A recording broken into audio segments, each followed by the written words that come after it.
Budget ಅಧಿವೇಶನದ ಹೊತ್ತಲ್ಲೇ ದೆಹಲಿಗೆ ಹೋಗ್ತಾ ಇದ್ದಾರೆ ಡಿ.ಕೆ. ಶಿವಕುಮಾರ್ ಅವರು. ಇವತ್ತು ದೆಹಲಿಗೆ ತೆರಳುತ್ತಾರೆ. ಒಂದು ಕಡೆ ಬಜೆಟ್ ಅಧಿವೇಶನ ನಡೀತಾ ಇದೆ, ಮಗದೊಂದು ಕಡೆ ಡಿ.ಕೆ. ಶಿವಕುಮಾರ್ ಅವರು ಡೆಲ್ಲಿಗೆ ಹೋಗ್ತಾ ಇದ್ದಾರೆ. ಖಾಸಗಿ ಕಾರ್ಯಕ್ರಮಕ್ಕೋಸ್ಕರ ದಿಢೀರ್ ಅಂತ ಡಿ.ಕೆ. ಶಿವಕುಮಾರ್ ಅವರು ಡೆಲ್ಲಿ ಕಡೆಗೆ ಮುಖ ಮಾಡ್ತಾ ಇದ್ದಾರೆ. ಇವತ್ತು ಡೆಲ್ಲಿಯಲ್ಲೇ ವಾಸ್ತವ್ಯ ಹೂಡ್ತಾರೆ ಡಿ.ಕೆ. ಶಿವಕುಮಾರ್ ಅವರು. ಬಜೆಟ್ ಅಧಿವೇಶನದ ನಂತರ ಸಿಎಂ ಬದಲಾವಣೆಯಾಗುವಂತಹ ಚರ್ಚೆ ನಡೀತಾ ಇದೆ.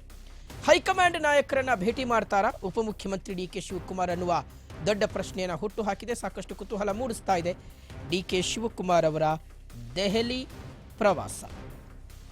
ವೀಕ್ಷಕರೇ, ಒಂದು ಕಡೆ ಅಧಿವೇಶನ ನಡೀತಾ ಇದೆ, ಮಗದೊಂದು ಕಡೆ ಅಧಿವೇಶನದ ನಂತರ ರಾಜ್ಯ ಕಾಂಗ್ರೆಸ್ನಲ್ಲಿ ಸ್ಥಿತ್ಯಂತರಗಳಾಗುತ್ತೆ ಅನ್ನುವ ಮಾತುಗಳು ಹರಿದಾಡ್ತಾ ಇದೆ. ಸುಮಾರು ದಿನಗಳಿಂದ ಹೋರಾಟ ಮಾಡಿಕೊಂಡು ತನ್ನ ಕನಸು ಈಡೇರುತ್ತೆ ಅನ್ನುವ ಅಚಲ ವಿಶ್ವಾಸವನ್ನು ಇಟ್ಕೊಂಡು ಮುಂದಕ್ಕೆ ಹೆಜ್ಜೆ ಹಾಕ್ತಾ ಇರತಕ್ಕಂಥ ಡಿ.ಕೆ. ಶಿವಕುಮಾರ್ ಅವರು ಎಲ್ಲ ಒಂದು ಕಡೆ ಅವರ ಮನದಾಳದ ಭಾವನೆ ಆದಷ್ಟು ಬೇಗ ಕಾರ್ಯರೂಪಕ್ಕೆ ಬರಬಹುದಾದಂತಹ ಲಕ್ಷಣಗಳು ಕಾಣಿಸ್ತಾ ಇದೆ ಅನ್ನುವ ಮಾತುಗಳು. ಸೊ ಹೀಗಾಗಿಯೇ ಡಿ.ಕೆ. ಶಿವಕುಮಾರ್ ಅವರು ಡೆಲ್ಲಿಗೆ ಇವತ್ತು ಹೋಗ್ತಾ ಇದ್ದಾರೆ. ಅಫ್ಕೋರ್ಸ್ ಒಂದು ಖಾಸಗಿ ಕಾರ್ಯಕ್ರಮ, ಆದರೆ ಆ ಖಾಸಗಿ ಕಾರ್ಯಕ್ರಮದ ತರುವಾಯ ಹೈಕಮಾಂಡ್ ನಾಯಕರನ್ನ ಭೇಟಿ ಮಾಡ್ತಾರೆ ಅಂತ ಹೇಳಲಾಗ್ತಾ ಇದೆ. ಎಲ್ಲವೂ ಈಗ ಒಂದು ಸ್ವಲ್ಪ ಶಾಂತವಾಗಿರ್ತಕ್ಕಂತಹ ಒಂದು ಪರಿಸ್ಥಿತಿ ಬಿಕಾಸ್ ಆಫ್ ಅಧಿವೇಶನ ಅಷ್ಟೇ.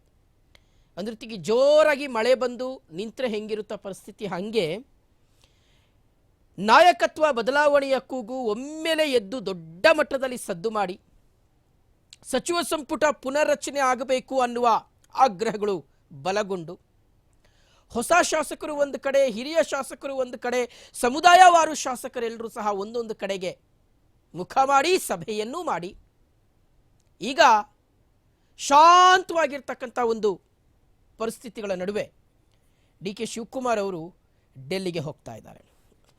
ಡೀಟೇಲ್ಸ್ ಕೊಡ್ತಾರೆ ನಮ್ಮ ಪ್ರತಿನಿಧಿ ವಿನೋದ್. ಈಗ ದೂರವಾಣಿ ಸಂಪರ್ಕದಲ್ಲಿ ಕನೆಕ್ಟ್ ಆಗಿದ್ದಾರೆ. ವಿನೋದ್, ಈಗ ಡಿ.ಕೆ. ಶಿವಕುಮಾರ್ ಅವರು ಇವತ್ತು ಡೆಲ್ಲಿಗೆ ಹೋಗ್ತಾ ಇದ್ದಾರೆ. ಈ ಭೇಟಿ, ಡೆಲ್ಲಿ ಭೇಟಿ ಬರೀ ಖಾಸಗಿ ಕಾರ್ಯಕ್ರಮಕ್ಕೆ ಮಾತ್ರ ಸೀಮಿತವಾಗಿರುತ್ತಾ, ಅಥವಾ ರಾಜ್ಯ ಕಾಂಗ್ರೆಸ್ನಲ್ಲಿ ಸದ್ಯ ಈಗ ಪ್ರಶಾಂತತೆಯಾಗಿ ಕಂಡು ಬರ್ತಾ ಇರ್ತಕ್ಕಂತಹ ಮತ್ತು ಈ ಹಿಂದೆ ದೊಡ್ಡ ಮಟ್ಟದಲ್ಲಿ ಸದ್ದು ಮಾಡಿದಂತಹ ನಾಯಕತ್ವ ಜಟಾಪಟಿಯ ಬಗ್ಗೆಯೂ ಸಹ ಚರ್ಚೆ ಆಗಲಿಕ್ಕೆ ಅವಕಾಶವನ್ನ ಮಾಡಿಕೊಡುತ್ತಾ ಏನಾಗಬಹುದು ಅಂತ ವಿನೋದ್?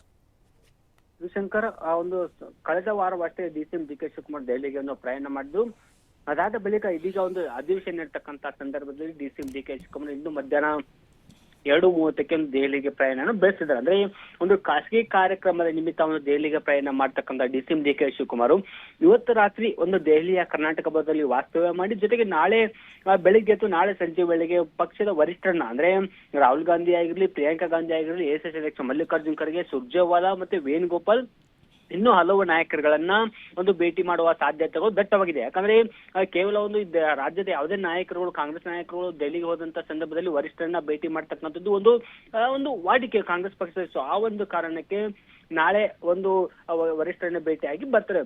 ಆದ್ರೆ ಈ ಒಂದು ವರಿಷ್ಠ ಭೇಟಿ ಆಗೋದಕ್ಕೊಂದು ಸೌಜನ್ಯದ ಭೇಟಿ ಅಲ್ವೇ ಅಲ್ಲ. ಯಾಕಂದ್ರೆ ಇದೀಗ ಪ್ರಸ್ತುತವಾಗಿ ಅಧಿವೇಶನ ಗುರುವಾರ ಮುಗಿಯುತ್ತೆ, ಒಂದಿನ ಬಿಫೋರ್ ಆಗಿ ಮೊಟಕುಗೊಳಿಸಿದ್ದಾರೆ. ಜೊತೆಗೆ ಅಧಿವೇಶನ ಮುಗಿದ ಬಳಿಕ ಒಂದು ಅಧಿಕಾರ ಹಂಚಿಕೆ ಬಗ್ಗೆ ಒಂದು ಮಾತನಾಡುವ, ಮತ್ತೆ ಹೈಕಮಾಂಡ್ ನಾಯಕರ ಗಮನ ಸೆಳೆಯೋಕೆ, ಜೊತೆಗೆ ಅವರಿಗೆ ನೆನಪನ್ನು ಮಾಡುವ ಸಾಧ್ಯತೆಗಳು ದಟ್ಟವಾಗಿದೆ. ಇನ್ನು ಅದೊಂದು ಕಡೆ ವಿಚಾರವನ್ನು ನಾವು ಹಾಕಿದ್ರೆ, ಇನ್ನು ಮತ್ತೊಂದು ಕಡೆ ರಾಜ್ಯದಲ್ಲಿ ಅಲ್ಪಸಂಖ್ಯಾತರು ಏನು ಬಗಿಲೆದ್ದಿದ್ದಾರೆ. ಒಂದು ಜಮೀರ್ ಅಹಮದ್ ಆಗಿರಲಿ, ಮತ್ತೆ ಉಪಚುನಾವಣೆಯಲ್ಲಿ ಒಂದು ಮುಸ್ಲಿಮರಿಗೆ ಟಿಕೆಟ್ ಕೊಡದೆ ಇರೋದಕ್ಕೆ ಒಂದು ಮುಸ್ಲಿಂ ಸಮುದಾಯ ಅವರು ಕೈ ತಪ್ಪುವ ಸಾಧ್ಯತೆಗಳಿದೆ. ಆ ವಿಚಾರಗಳ ಬಗ್ಗೆ ಸಹ ಒಂದು ಚರ್ಚೆ ಮಾಡುವ ಸಾಧ್ಯತೆಗಳಿದೆ. ಇನ್ನು ಪ್ರಮುಖವಾಗಿ ಅಂದ್ರೆ ಇದೀಗ ಅಸ್ಸಾಂ ಚುನಾವಣಾ ಉಸ್ತುವಾರಿ ಆಗಿರುವ ಕಾರಣದಿಂದ ಅಸ್ಸಾಂನಲ್ಲಿ ಯಾವ ತರ ಪಿಚ್ ಇದೆ, ಗ್ರೌಂಡ್ ಲೆವೆಲ್ ವರ್ಕ್ ಹೇಗಿದೆ, ಒಂದು ಸರ್ವೆ ಪ್ರಕಾರ ನಮ್ಮ ಪಕ್ಷಕ್ಕೆ ಎಷ್ಟು ಒಂದು ಸೀಟ್ಗಳು ಬರ್ತವೆ, ಜೊತೆಗೆ ಒಂದು ನಮ್ಮ ಸ್ಟ್ರಾಟಜಿ ಯಾವ ತರ ಇರಬೇಕು, ಮ್ಯಾನಿಫೆಸ್ಟೋದಲ್ಲಿ ನಾವು ಯಾವ ಯೋಜನೆಗಳನ್ನು ಘೋಷಣೆ ಮಾಡಬೇಕು, ಈ ಎಲ್ಲಾ ವಿಚಾರಗಳ ಬಗ್ಗೆ ನಾಳೆ ಹೈಕಮಾಂಡ್ ನಾಯಕರ ಜೊತೆ ಒಂದು ಚರ್ಚೆ ಮಾಡುವ ಸಾಧ್ಯತೆಗಳಿದೆ.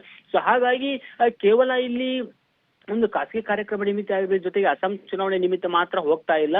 ಅದೇ ಒಂದು ಸಂದರ್ಭದಲ್ಲಿ ಗ್ಯಾಪ್ ಅಲ್ಲಿ ಒಂದು ರಾಜಕೀಯ ಬಗ್ಗೆನೂ ಒಂದು ಪ್ರಸ್ತಾಪ ಮಾಡ್ತಾರೆ. ಜೊತೆಗೆ ಮತ್ತೊಂದು ಬಾರಿ ಒಂದು ಅಧಿಕಾರ ಹಂಚಿಕೆ ಬಗ್ಗೆ ವಿಚಾರವನ್ನ ಒಂದು ವರಿಷ್ಠರ ಗಮನಕ್ಕೆ ತೆಗೆದುಕೊಂಡು ಬರ್ತಾರೆ, ಮತ್ತೆ ನೆನಪು ಮಾಡಿ ಬರುವ ಸಾಧ್ಯತೆಗಳು ದಟ್ಟವಾಗಿದೆ. ಶಿವಶಂಕರ್, ವಿನೋದ್, ಥ್ಯಾಂಕ್ ಯು ತಮ್ಮೆಲ್ಲ ಡೀಟೇಲ್ಸ್ಗಾಗಿ.